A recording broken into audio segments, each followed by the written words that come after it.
obstruction. This is also very common. So let's start with constipation. This is a very important topic, a simple topic which we need in our daily life. Like day to day, it will be very helpful if you know about this. Not only in palliative care. Okay. So what is constipation? Constipation means it is a difficulty or painful defecation is associated with infrequent bowel evacuation and heart phases. The patient may complain anything. Sometimes they'll be telling, "See, I have a difficulty," or when there is, "I have painful defecation. When I defecate, it is very painful." Or sometimes they'll be telling infrequent bowel. That means they'll be telling, "Before I used to go to toilet every day, like I used to pass feces every day, but now like it's once in 4 days and once in 5 days, like that." Or it can be hard feces. They'll very painful and it will be difficult for them to pass a stool. So this is the definition of constipation. It's not only like passing stools after so many days. Any of this thing can be considered as constipation. Okay. And nearly 45% of palliative care patients are constipated on admission. See, nobody will be addressing about this. Very few people come with the complaint of constipation. Most of the time, they come with other symptoms like major symptoms. They consider for them, for major will be like pain or sometimes because of nausea, vomiting. People coming only for constipation is quite rare.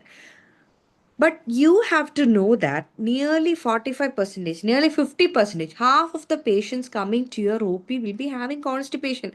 They'll be telling about this to you only if you ask. So that is the importance of constipation. Okay. So you should be knowing this. Most of the time patients will be having this. You have to ask all these, if whether this all these symptoms are there, whether they have difficulty or they have infrequent bowel or they have heart feces. Okay. Now, for everyone, it is subjective. For everyone, the bowel habit will be different. So, the proper question you have to ask is how it is different from their normal.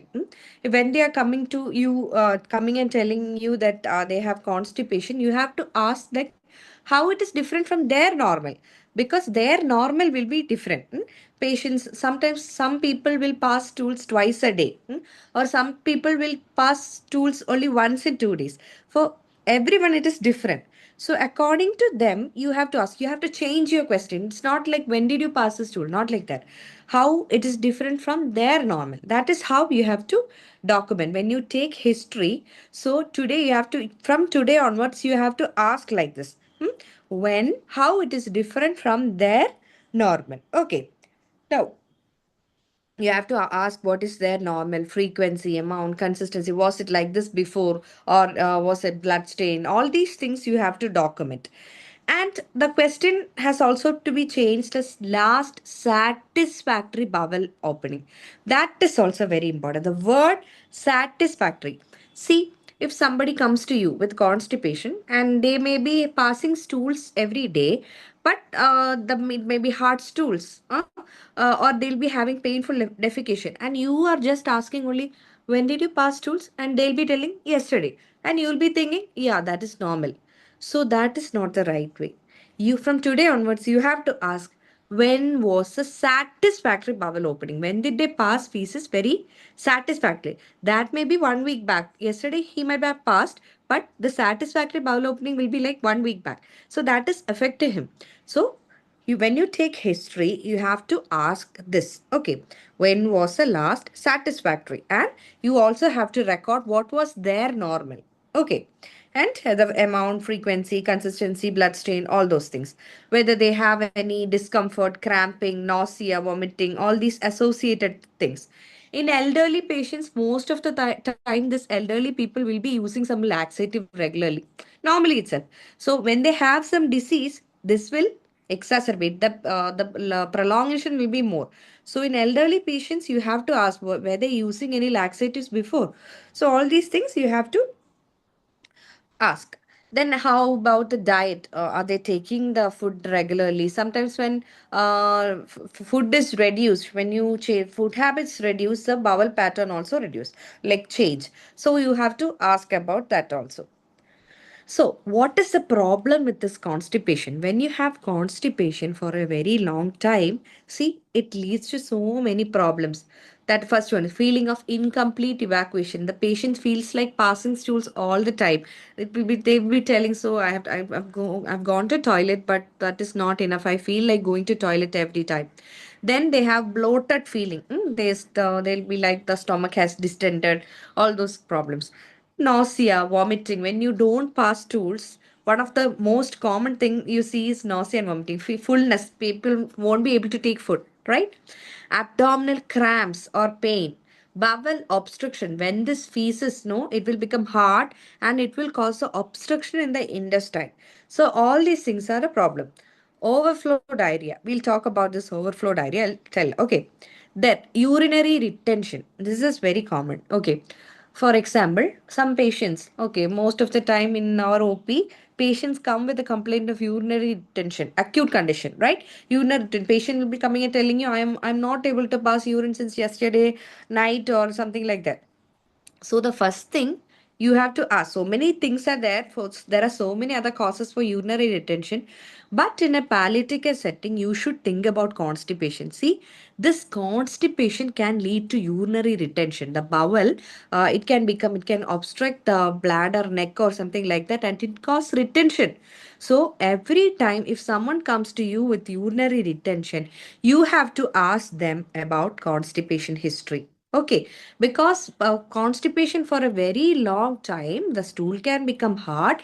It can push on the ureter or some urethra or somewhere it pushes and it can cause retention. Okay, don't forget this. Urinary retention, one of the important cause. So many causes are there, but in a palliative setting, you should not forget constipation as one of the cause for urinary retention. Now, this is a Bristol stool chart. This stool chart is present in our IP. This picture is pasted in our IP notice board, okay, so that everyone can see. See, what this chart says is there are so many types, okay. So, type 1 and type 2, these are present, separate hard lumps like nuts, sausage shape, but lumpy. All these things are present when the patient is having constipation, and 3 and 4 is nearly normal stool pattern. Now 5, 6 and 7 type is when there is loose stools or something like that, it will become very watery. Just for information, if patient is not understanding what you're telling, you can show this chart and ask them to which is the type you have, you can ask like that. Now, one of the important thing which we come across, okay, about the family.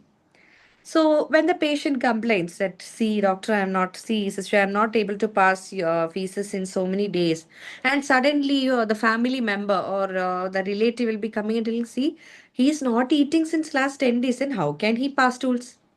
So then we'll also think, yeah, he's not eating, then stool should not come out, right? That is the reason. No, that is not. Hmm? So the family will be telling he's not eating. Patient must will be telling, I have passed motion 10 days back. So what is this? Is this right? If the patient is not taking any food, stool opening, bowel opening is not required. Is it like that? No.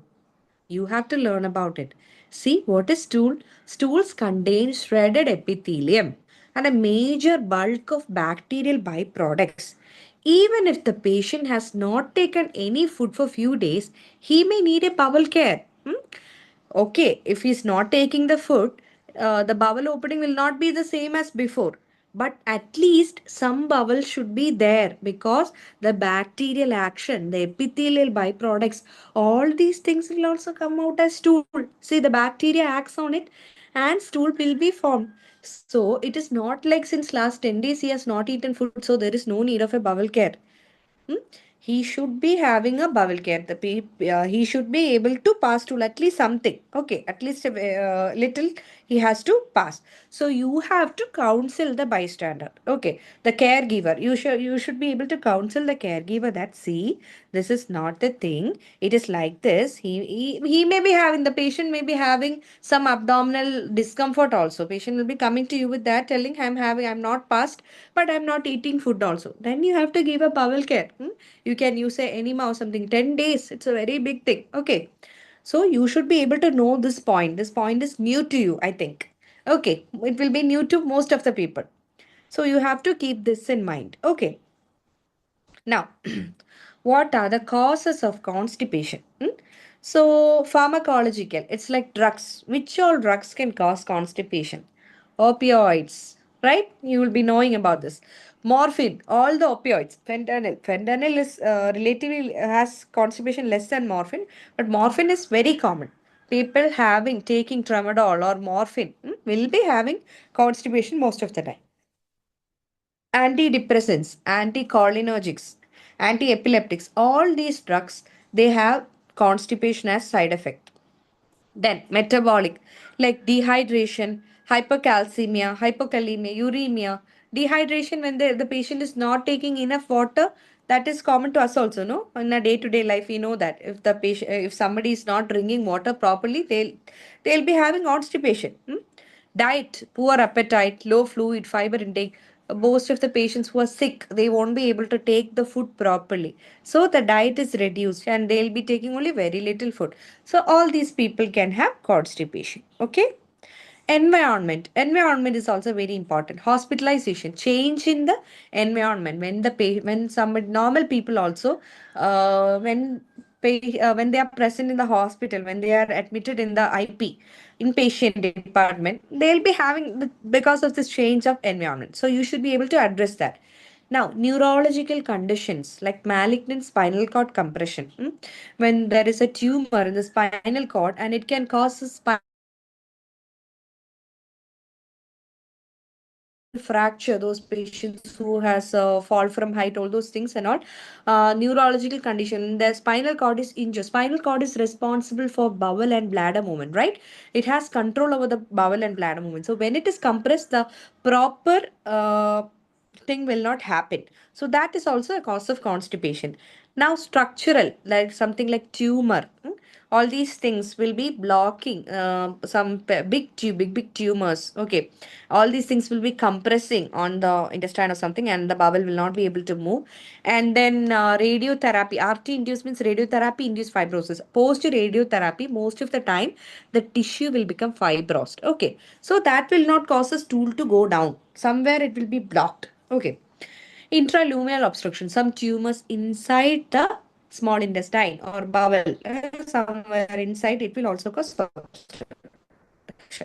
So these are the some causes of intestinal obstruction. See, pharmacological cause, metabolic cause, diet like poor appetite, environment, and neurological conditions, structural, and other things like depression, weakness, immobility. Immobility is also very common. Those elderly patients who are not able to move around. Movement is also a very important factor for this thing, right? For passing, like for the peristalsis to happen. So when patients are bedridden, it will be difficult. The movement will not be there, peristalsis will be not there, there will be gastric stasis, and the patient will be having all these problems. So this is very common. Whenever you see a sick, like bedridden patient, you have to ask about constipation. They might be having, they might not be telling anyone. They'll not be, might be hiding, they won't be knowing. So constipation is very important. Bowel, have you passed your bubble? That is a very important question when you take a history. Okay. Now, morphine. How does morphine causes this thing? We already told by decreasing the propulsive intestinal activity, that is peristalsis. What happens? There is additional time available for water reabsorption. Whenever the fecal matter is in our gut or in our intestine, what happened? From the large intestine, the water will be reabsorbed. That is body's mechanism. Wherever you see water, the body will try to reabsorb it. So what happened when the peristalsis is not there, when the fecal matter is inside the small intestine, what will happen? The body will absorb the water, and what happens to the fecal matter? It will become hard, and the patient will have constipation. So that is one of the method by which morphine causes constipation. Now, inhibit the secretomotor neurons. The secretomotor neurons, you know what? They will secrete some kind of fluid, but motor neurons, and less fluid enters the gut. Proper fluid will not enter the gut and it will become hard. Now, morphine also, third mechanism is reduce the sensation of rectal distension. The patient will not be knowing that their bowel is or this fecal matter has come, and what happened, there is fecal impaction, feces will be there, patient will not have the sensation to pass feces. So, this is the takeaway point here. The hand that charts morphine should chart the laxative. In the last class, we studied that whenever you prescribe morphine, prophylactically you have to give antiemetics, right? Like metoclopramide, we told. So, here we studied that whenever you morphine, you have to write a laxative. Whenever you write an opioid, you have to prescribe a laxative. If you're not writing it, that is wrong. Okay, you have to do this. This is a must. Whenever you prescribe morphine. Now coming to the uh, so coming to the management of constipation. So there are some correctables. Always when we start, last time we studied about non-pharmacological methods, right? Before jumping into all those medications for vomiting, we tried non-pharmacological methods, right? So here we are going to correct the correctable. Some things, if you correct, we may not require so many drugs and all those things.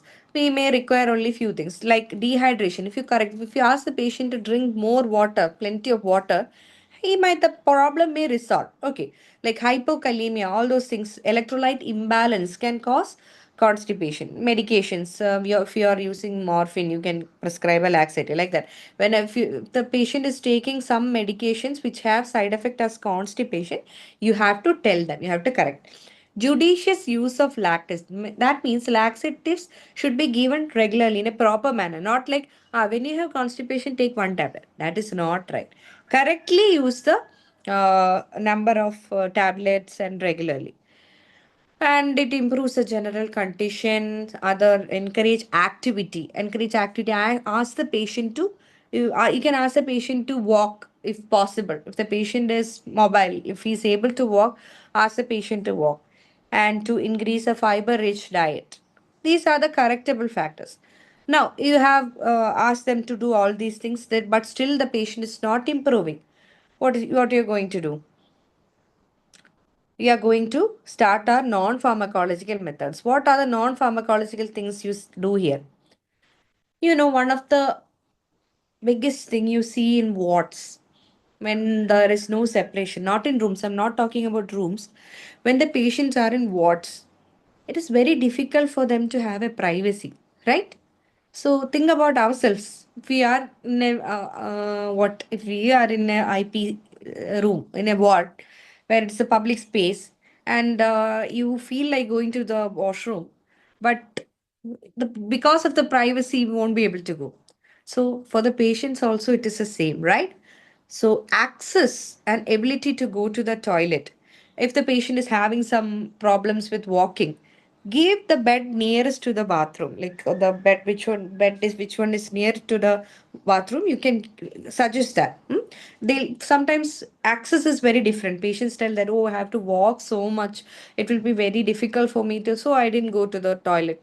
So that should not happen. You should, when you allocate the beds and all, you have to think about all these things also. Okay, timing and privacy. You can use the screen. This privacy part is very important. You have to keep a proper privacy for the patient. You have to cover with curtains or something like that with a screen, which I have shown here. So that will give them a privacy. Okay. Now, squatting position. For some people, this position is also very important. When they are admitted, when they are lying on the bed, they'll tell like, how can I pass stools like this? So, if it is possible, you can ask them to use the bedpan in the bed, and in the squatting position, they can pass the stools.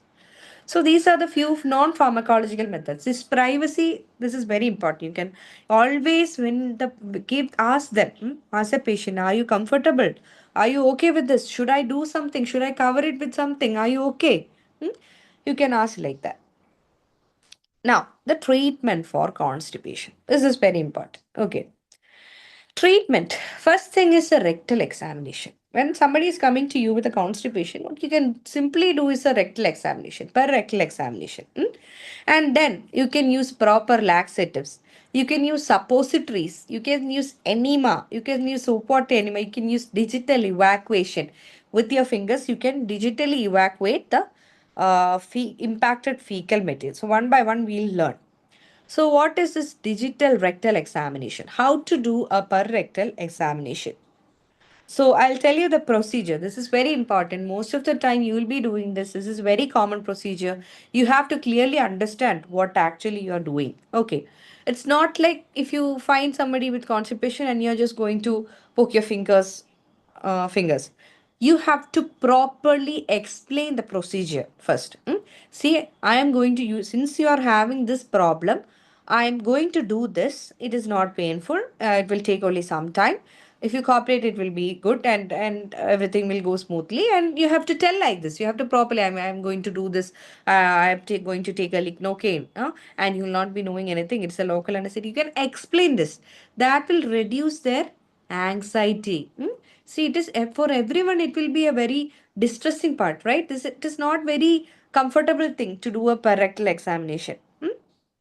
So when you talk to them properly, the communication is very important. When you talk to them very politely, talk to them very softly, see, I'm going to do this, they will feel a bond. Okay. And it will be easy for you to do.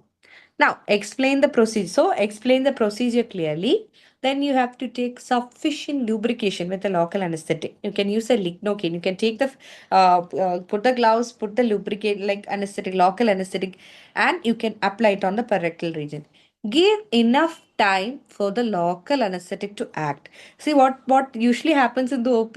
You put on the gloves, you put on the local anesthetic, and you apply it there, and suddenly you're going to do that. Not like that. Local anesthetic will take at least few minutes to act. Wait. You have to wait for some time. Okay. Then gently and slowly watching the patient's reaction. Look at their face. Okay. Reaction and acceptance. Talking to the patient. That will ease them. Okay. That will be easy for you to do the procedure also. So these are the things. Now, when you do the rectal examination, these are the conclusions. Okay. If the rectum is empty and collapse, it means the rectum is normal. There is no fecal impaction and functioning bowel. It is bowel is opening. Normal, nothing has to be done. If the rectum is empty and dilated, means when you put the fingers, it is empty. Nothing is there, but it feel like dilated. Normally, it should collapse. When you put the fingers and when you take it, it should collapse. But when the rectum is dilated, you know what? It means feces is there somewhere up. Indicates feces high up in the bowel. It has not come down, but it's somewhere up in the bowel. So what will you do? You will give a high up enema. High up enema, and that is the thing. Now feels ballooned. Means balloon means there is so much space. That also means gross constipation, balloony rectum. Okay, we call it as balloony rectum. That means the patient is having constipation. There is fecal impaction somewhere up in the bowel. You have to do something. You have to do a high up enema here also. Feces is in the rectum, and when you put your fingers and there is like fecal matter consistency is smooth, that is also normal. And sometimes when you do rectal examination, you will be able to, if the patient is having a malignancy in the rectum, you can feel that also. So that is the importance of doing per rectal examination. Okay. So, now after doing a rectal examination, if the stool is soft, when you have done, there is fecal, the soiling of the fingers. Okay, there is only soft fecal matter, then you can give a bisacodyl suppository. That will be fine. Okay, but if the patient is having like balloony rectum, and or if the patient is having dilated rectum and you are simply giving a bisacodyl suppository, will it work? No, it will not work. So the stool is somewhere up there. You have to give only high up enema. Okay. Now if the patient is having hard stools, what will you give? You give glycerin suppository. Okay. Empty rectum, you have to give oral stimulants, not suppository. You have to give high up enema, and orally you have to give medications. That we'll learn. Now, coming to the types of laxatives. What are the stool softeners we use? Liquid paraffin. Doc said liquid paraffin is very commonly used. Okay. Now, stimulant tablets. What are the tablets? Bisacodyl. Bisacodyl is a common one we use. Okay. Now, bulk forming isavgol, which is not commonly used now. The fourth one, osmotic laxative, lactulose, loose syrup. Have you heard about loose syrup? That is lactulose. What does lactulose do? No, it will come to, when you take it orally. We'll ask the patient to lactulose comes in syrup form. So when you take when we ask the patient to take it, it will go lactose. What is the property of lactose? It will draw water. It will draw water from outside, and inside the bowel there will be so much water, and it will go as loose stools. Okay, stool softness. What is a stool softness is commonly used more than osmotic. Osmotic because since it draws water, patient will be having some dehydration. So it's not very common. It can be used, but commonly used stool softener is liquid paraffin. Okay. Stimulant bisacodyl is a common one. Stimulant bisacodyl is an irritant. So what it will do, it will irritate the rectum and the bowel will go. That is the one which we use with morphine. Okay, so let's learn something about bisacodyl. Bisacodyl, it is a stimulant laxative. Don't forget it. Okay, bisacodyl is a stimulant laxative. We can't with morphine we can't use only the stool softness. It will only make the stool soft. Stimulant means what? Because of the morphine there is gastric stasis. The stool is somewhere there. So what you have to do with the stimulant, you have to irritate that bowel, make the stool come down, and then the patient will be able to pass the stool. So bisacodyl, it is having a direct action on the myenteric plexus and the submucosal plexus.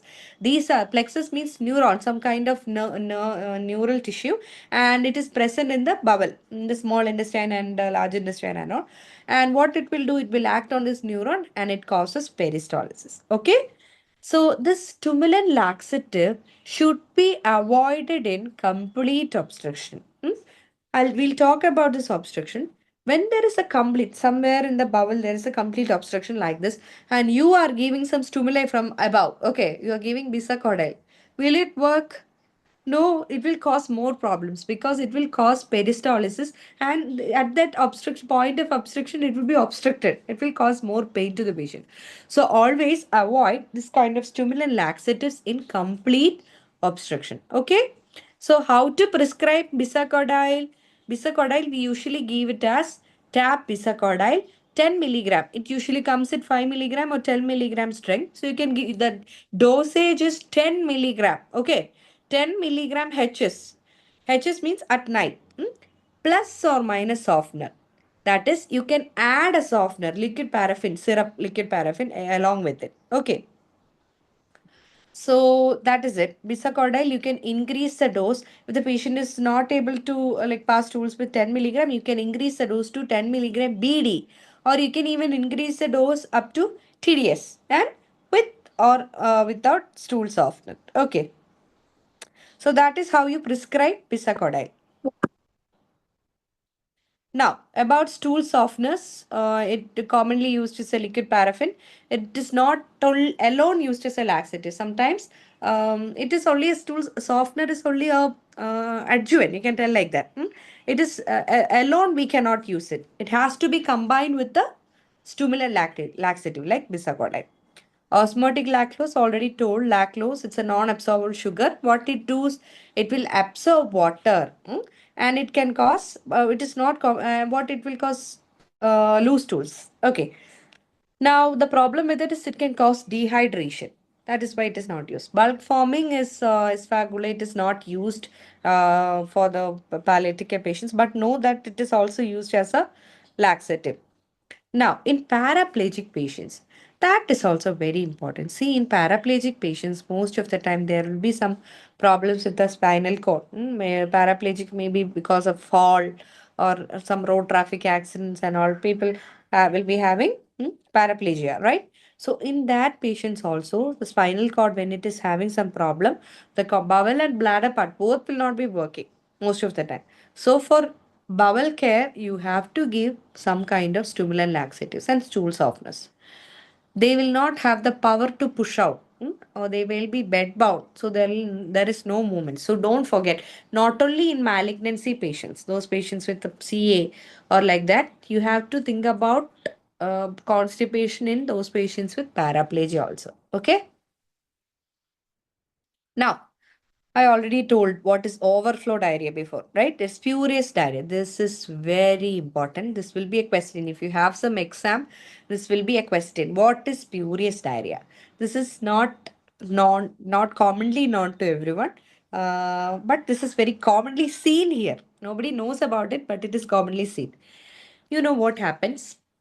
When a patient is having constipation for a very long time, maybe for 10 days, like you said, like we said before, what happens? The stool will be there inside the bowel, right?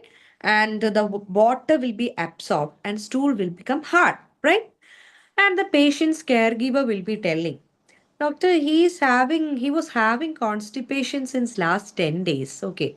But now he is having loose stools. How come it be possible? So then we'll ask, loose stools mean how frequently, how much quantity? They'll be telling a very little quantity of watery thing coming out. That is diarrhea. Is that diarrhea? No, that is known as spurious diarrhea, false diarrhea. How does this happen? We'll tell about it. So the caregiver will be telling. Most of the time, it will be if they come and tell without asking so many without taking proper history. What you will think? Ah, it is diarrhea, and we'll give some anti-diarrheal drugs. That should not happen. You should ask what frequency, how frequent, how much, what is the consistency, how what a period, after how many days you're having this. So particularly or typically they'll be telling after a period of constipation, the patient comes with complaints of diarrhea with exactly they'll be telling like watery stools, small quantity of water, it's continuously. Intermittently they'll be having watery stool, not like in one episode everything is there. In small quantities, some watery stool will be there. So when you ask, what is the question you ask? When did you pass stool? Is it the question? No. When did you pass the stool satisfactorily? Okay. And they'll be telling, yeah, satisfactorily I passed stools 5 to 6 days back. So that is the importance. Now, what happens in the spurious diarrhea? What is the cause for the spurious diarrhea? When a patient is having constipation for longer time, the stool stays in the gut. There will be reabsorption of water and the stool will become very hard and will be very constipated. Now, who is coming? The gut bacteria. Look, who is causing this? So there is some gut bacteria in the gut and the body part. There will be some common cells, right? Already living bacteria will be there. What they'll do?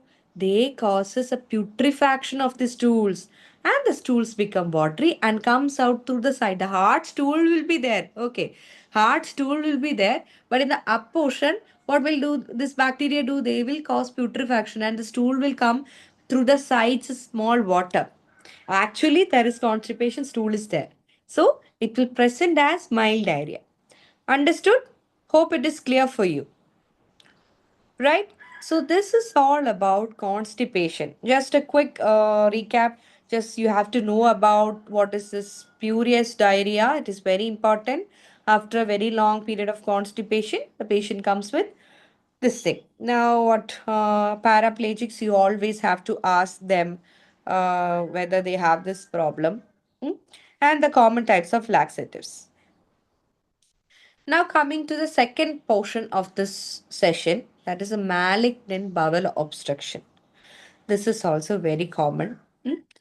Malignant bowel obstruction is a common complication of various advanced malignancies. Many of the advanced bowel malignancies, it will end with the bowel obstruction. If wherever it is arising, sometimes it will be in the stomach, it will be in the small intestine, or somewhere in the abdomen, extra luminal, outside the small intestine or large intestine. What will cause? The malignancy will grow bigger and bigger, and what it will cause? It will cause intestinal obstruction. Pancreas, colon, rectum, ovaries, all these malignancies in the advanced stage, most of the time they will be causing this bowel obstruction. Okay. So, non-malignant causes are also there. Not only malignancy will cause intestinal obstruction, there are non-malignant conditions also. There is loss of tone when the patient is having neuropathy. Means nerve activity should be there, right? When the if the patient peristalsis should happen, you already told myendric plexus and all should work. If some kind of neuropathy, diabetic neuropathy, these nerves are affected, and the peristalsis will not happen, and the fecal matter will be there, and it will cause intestinal obstruction. Paralytic ileus. Ileus means the bowel will not move. That is a disease. Paralytic ileus. Post surgical adhesions. After surgery, sometimes adhesion will be there and the bowel will not, it will twist or something like that and the bowel will not pass. Intestinal dysfunction due to opioids, we already discussed. Coexistent inflammatory intestinal disease. All these things, these are the not malignant causes of intestinal obstruction. So coming to once again, malignant bowel obstruction. So different types are there. We are going to study the different types. So extent, how much it is involved. Is it a partial obstruction or is it a complete obstruction? Or level, single or multiple level. And cause, mechanical or functional. So we learn one by one. Extent. Extent means how much it is involved. See, partial obstruction means only half of the bowel is involved. Complete obstruction means the whole bowel, the whole lumen. Not bowel, the whole lumen part, the hollow part is, the whole thing is involved. Nothing will move out of it. Okay. Also, it can happen in different places. Its obstruction can be above the stomach in the esophagus, or it can be at the level of stomach, at the outlet of stomach. It can be in the small intestine. It can be in this large intestine. So, this obstruction can be anywhere. Now, the four different esophageal, gastric, these are the common things. Esophageal obstruction can be there, gastric outlet obstruction can be there, distal small bowel obstruction, and large bowel obstruction. Now you have to learn something about this. How can we understand? Proximal means near to head. Esophageal obstruction means proximal obstruction. Large intestine obstruction means distal obstruction. So, without taking a CT or without taking any scans, or how can we differentiate? How can we under the patient coming to you and you understood that the patient is having intestinal obstruction? We want to know where the obstruction is. We can make it out with the help of the symptoms. You know how? If the patient is having a proximal obstruction, vomiting develops early. Whenever the patient is having a, for example, if the patient is having a gastric outlet obstruction. Okay. And what happens just below the stomach? When you take food, after taking food, after some time itself, the obstruction is there. The food will not move out. So the patient will be having vomiting. So vomiting develops early. Large volume, bilious, the biliary tree will be secreting all the bile and all, no? So that all will come out. So it will be large quantity also. So the in proximal level obstruction, most of the time, the vomiting develops early, and in large volume. This is a one thing. But if it is a large bowel obstruction, large bowel means large intestine, right? It is progressive. It will take some time. It will not like come like once you take food, the thing will come out that time itself. Not like that. It will take time. So that is the vague difference between the proximal and the distal intestinal obstruction. That is how you make it, like how you differentiate it without taking a CT. That with symptoms you'll be able to identify. You'll be telling, he's vomiting just after taking food, so he must be having a proximal level obstruction. Might be some esophagus or some stomach, nearly stomach, like that. Okay, that is a difference.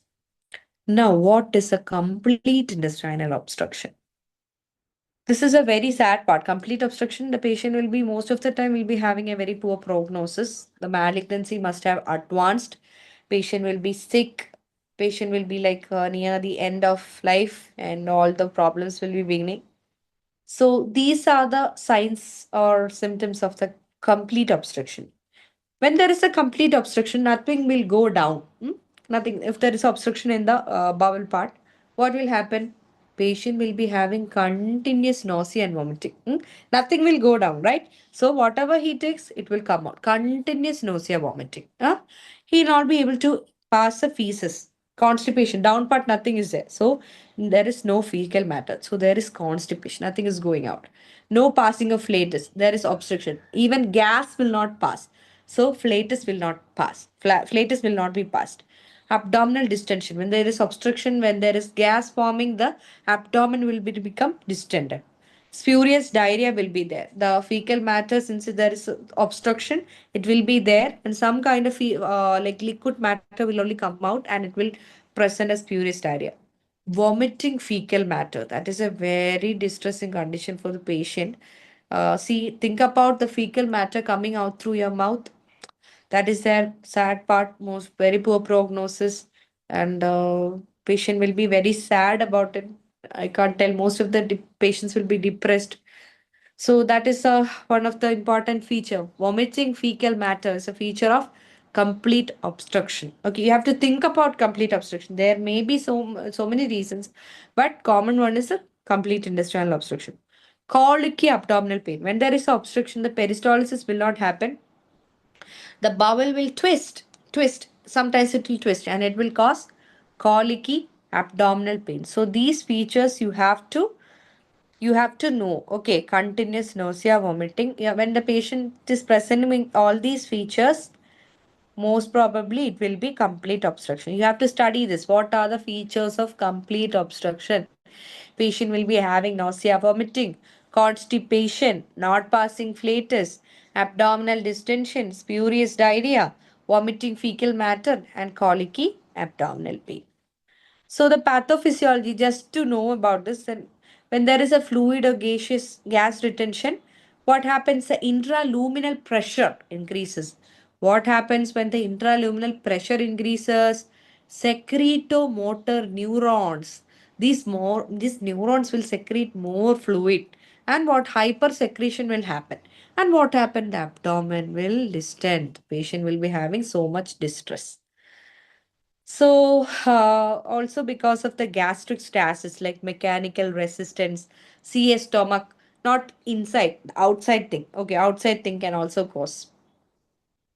So, gastric stasis can also cause intestinal obstruction. So, what management of gastric stasis we already studied in the last class. How can we manage gastric stasis? By giving a prokinetic like metoclopramide. Peristalsis will occur. Okay. Now, intestinal obstruction is common with bowel or ovarian cancer. See, ovarian malignancies, it will become very huge. The size is the cyst and all, it will become very big, right? So, most commonly it is seen with bowel and also seen in ovarian cancer. Often, multiple sites are involved, not only one site. So many in the bowel, part of bowel, it's not like the picture I showed, one place. It might be at different levels. Okay. So how can we understand it without taking a CT? We can take a X-ray. We can take an X-ray to confirm it. We can see X-ray. X-ray shows levels of obstruction. See how you can see air fluid level, multiple air fluid level. This X-ray is very important. For OSCE and all, they can keep this X-ray of intestinal obstruction. How it looks like? So many water levels are seen in this X-ray. See some straight lines. Can you see that? This is known as multiple air fluid level, and this is seen in intestinal obstruction. So usually it is with we take erect. We make the patient to stand. Okay, erect abdominal X-ray is taken. So see here also in the second picture also you can see some straight lines, right? That is a fluid level. Fluid will settle down. That is because of the hypersecretion. When there is obstruction, the neurons will secrete so much fluid and it will be settling down and it will be seen as multiple air fluid level. So, coming to the management of the intestinal obstruction, the main thing here is to identify the with the symptoms. Now, coming to the management, it depends on the age of the patient, performance of the patient, status, stage of the cancer. Most of the time, all these kinds of intestinal obstruction is seen at the advanced stage. Okay, malnutrition, all these things are patient factor. The prognosis of the patient after having this intestinal obstruction, that is what is poor prognosis. This most commonly happens advanced age with cachexia, widespread tumor, severe nutritional deficiency, palpable abdominal mass, all these things. See, just remember this thing. Most of the time, in advanced malignancy, patients will be having this kinds of intestinal obstruction, and for them, it is a sign of a bad prognosis. Okay. So, how can we manage it? When the patient comes to you and presents with intestinal obstruction, how can you manage this? We can ask the patient to rest the gut for some days. You can ask them to take food orally. Okay, resting the gut for some days. You can ask them to take sips of fluid. uh, like when you ask them to stop taking food through mouth, you have to start something through IV or sub Q. You have to hydrate the patient. And if they are telling, see, my mouth is becoming dry, you can ask them to take sips of fluid. Then you can correct the electrolyte imbalance. Also, you can use a NG tube, nasogastric tube. The patient is continuously vomiting when there is obstruction and when there is so lot of fluid. When the patient is continuously vomiting, you can use a NG tube. Okay, and that will come out through this NG tube. The fecal matter, everything will come out through this NG tube. Now, pharmacological methods is we can manage this intestinal obstruction. Most of the time, there is a big tumor. We won't be able to do so much about the tumor. So, what we can do, like in the last class, we discussed that when you have a brain malignancy, what we can do, we cannot, we might not able, might not be able to reduce the size of the tumor. But what we'll do, we'll reduce the edema. So, like that, here also we'll use corticosteroids. Okay. We also use analgesics, antiemetics, anti-secretory, and somatostatin analog. So, steroids is the most common thing we use in intestinal obstruction. What we use, dexamethasone. Dexamethasone is used in little high dose, that is 16 milligram OD. Usually, it is given in the daytime. Okay, because it is long acting. This dexamethasone, all these kinds of steroids, we usually prefer to give in the morning time because this will disturb the sleep if you are giving it insomnia. Because after 3 p.m., we usually don't give it in our hospital unless it is very necessary. Because this dexamethasone, these kind of steroids, this will cause insomnia. It will disturb the sleep at night if you're giving it in the evening time. So, what we'll do, we'll give it in the morning time. So, that's how it is given. Okay, one dose in the morning. We usually give it for 5 days, and then after 5 days you taper it up. So just remember this thing. For intestinal obstruction, one of the management is to reduce the edema because we are not able to do anything about the tumor. The tumor is unresectable. The tumor has become very big. So what you will do? You will try to reduce at least the edema around the tumor so that the lumen becomes at least a little bit open. Okay. When the edema reduces, at least something will open. Okay. So that is why we give steroids. Steroids are anti-inflammatory. It will reduce the edema and it will reduce the size of the tumor at least a little bit, and it will help in passing the stools. Okay, now analgesics. Now one important thing is here. This patients having intestinal obstruction, mostly they'll be having some kind of abdominal pain. So this has to be differentiated. Whenever you just can't, if the patient is having intestinal obstruction, you just can't jump into morphine or something. Oh, see, the patient is having tumor. He's having abdominal pain, so we'll start with morphine. No, not like that. You have to ask what type of pain are you having? Okay. So a patient might be telling, I'm having a colicky pain, something like catching like this, twisting like this, and it goes off. That is colicky pain. Okay. Now some people will be telling, see, I'm having persistent pain. The pain is there. It is not colicky and all. It is there all the time, and it is having a very big grade, like it is 10 on 10. That means it is not because of the peristaltic movement. So, if you are suspecting a patient with intestinal obstruction, you should be able to differentiate this pain. Okay, whether it's an abdominal colic or is it a nociceptive pain. Nociceptive means persistent pain. Why there is persistent pain? Because this tumor will be infiltrating all around the structures, and what will be there, neurons will be there, nervous tissue, neural tissue will be there, and this neurons will infiltrate the nervous system, and thus the patient will be having pain continuously. But the other way, what is the cause of abdominal colic? The intestine will twist because there is obstruction.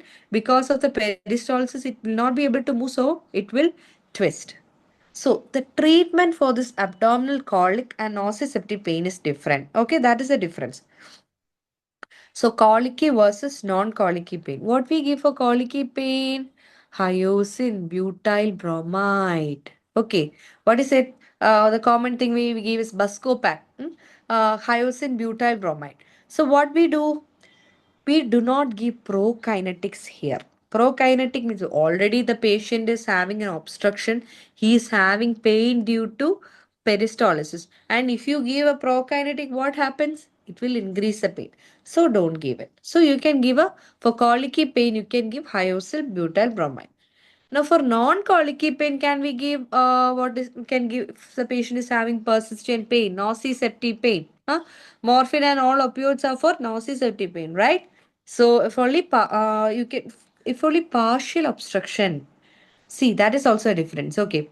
If there is complete obstruction, you can't give prokinetics like metoclopramide. Okay. Complete obstruction, peristalsis is causing the pain and obstruction, increasing the problem. So you don't give like prokinetics like metoclopramide. But if it is a partial obstruction, can we use? Yes, we can use a metoclopramide or a prokinetic. Metoclopramide is a prokinetic, right? Because what will it will push? It will push and help to move the species across this obstruction. That is helping. But if it is a complete block, it will not help. Okay, that is the difference between colicky and non-colicky pain. Now coming to antiemetic, what is antiemetic? If it is a partial obstruction, you can give metoclopramide. Patient will be having partial obstruction and nausea and vomiting. You can give metoclopramide. Okay. There are also other drugs like somatostatin analogs, like octreotide. Octreotide is a somatostatin analog. How does it help? It will reduce the secretion. We already told, increasing the when there is an increase in the intraluminal pressure, what happens? The neurons will secrete lot of water, and what will it cause? It will cause so much secretion and the abdomen will be distended. So what will somatostatin will do? It will reduce the secretion. But the problem is it is little expensive. So the coming to the last one, histamine or proton pump inhibitors, that also acts on the parietal cells. So proton pump inhibitors that will also reduce the secretion. Ranitidine, injection ranitidine, that's also given. Injection pantoprazole, all this thing will help in reducing the gastric secretion. So in a nutshell, you can give dexamethasone when the patient is having intestinal obstruction. What is the treatment? Dexamethasone steroid to reduce the peritumor edema. If the patient is having only partial obstruction, what can you give? Partial obstruction means you can give a metoclopramide. If there is complete obstruction, can we use metoclopramide? No, because it is a prokinetic, and you can give, in such cases you can give hyosin butyl bromide. You can also give haloperidol for this. Now, palliative surgical corrections like resection or stoma formation, if there is a complete, if the patient's prognosis is good, young patient, is having food properly, his general condition is good, there is only need for just resecting the tumor and patient's condition, you can do that. In such cases, you can do a resection of that part of intestine which is causing obstruction, and you can create a colostomy there. And peg tube insertion is also done in gastric outlet obstruction. So these are the palliative surgical corrections. So this is all about intestinal obstruction and constipation. That is the end of the class. If you have any doubts, you can ask now. And then we'll just go through it, some important points. Ask if you have any doubts.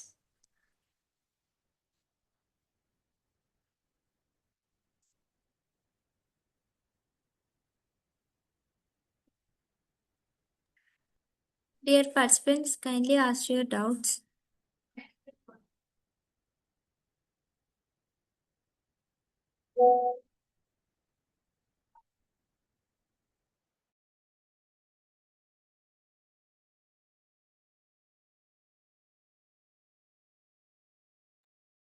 I think the session was clear, ma'am. Somebody has put up something in the chat box, but I'm not able to understand it. What's it? Even Rifat, what is that? So we can give lactose. Yeah. Lactose Yeah. syrup, that is. Yeah. Lactose also we can give.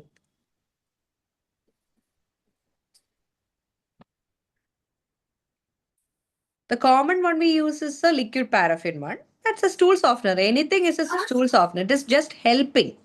Okay. It is just helping. Most of the time we use the other one. But this, if this is all, sometimes in medical colleges or government and setups and all, sometimes lactose in Trivandrum Medical College only lactose is available. So we give lactose. If the other one is available, that we'll prefer that. Like that. Enema we can give or not? Yes, enema can be given if the patient is having constipation for a very long time.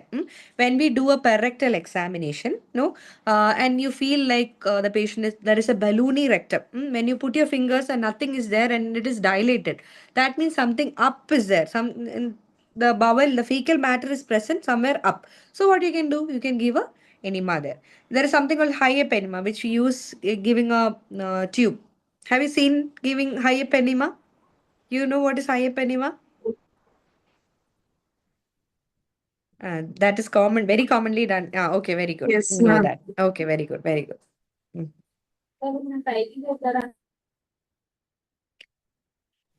Sorry?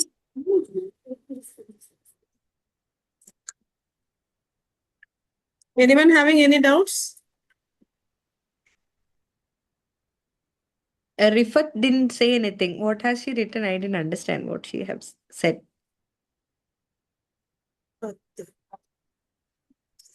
Session. We don't know that language, ma'am, actually. Okay. Fine. No idea, ma'am. Okay, fine. So much, ma'am. It's a wonderful session, actually. Okay. Very clear. The constipation, actually, the thing is, nobody will tell about this. That is the thing. You have to prompt and ask them. You have to prompt, you have to ask. Most of the people will be shy when they talk about this, or they'll be neglecting this. No health professional will also be asking about Yes, this. assessment is most Yeah, important, that is actually. important. The proper way, satisfactory. That keywords has to be there. That is the thing which has to be changed after this class. Okay. Sure, true. Thank you, ma'am. Thank you so much.